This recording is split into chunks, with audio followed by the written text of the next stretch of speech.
asawa ka na? Huwag mo akong tatawagin Lula, mag-aasawa pa ako. Wala pa. Wala. Girlfriend. Wala ako, single ako. O, alin malapit? Buwan o Mindanao? Mindanao. Wrong.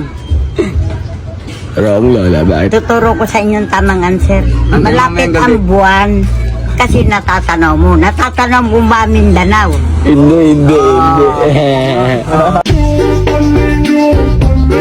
One more.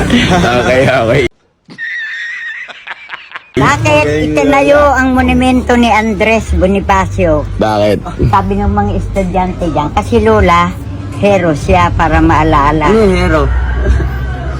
Ano? Tinapay. Ano? Tinapay. Alam nito. Kasi Lola, hero siya para maalaala ang ano.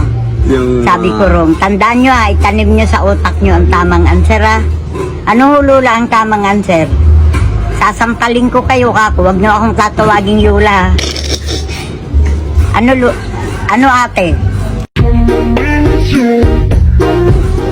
Tandaan nyo itanim nyo sa utak nyo, kaya itinayo.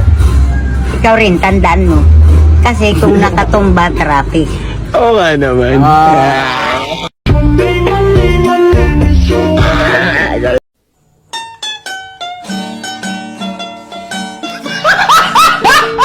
Walaan nyo, ilang taon na ako? 93. O, love scars ko muna, Nay. Ikaw? Siguro mga 70. Wrong, 82 pala. Wow! Yung, 1940, August 15, 1940. Naabutan ko pa nung panahon ng Hapon. 4 na taon na ako. Daijobu desu. O ikaw, sinong pumatay kay Kristo? Wala mo. huwag mo mag-ano mo. Huwag mo mag-damay, Nay. Sabi ng mga pinahuhula ko, mga Hudyo at saka si Judas daw. Si Julio. Wrong. Tandaan nyo ang pumatay kay Kristo, pako. Di ba pinako siya na titano? Oo.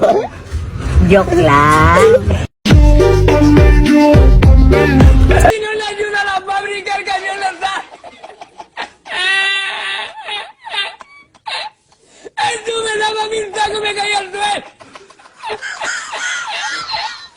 Ito pogi, pag mga nakakuninong ka. Oo, sige.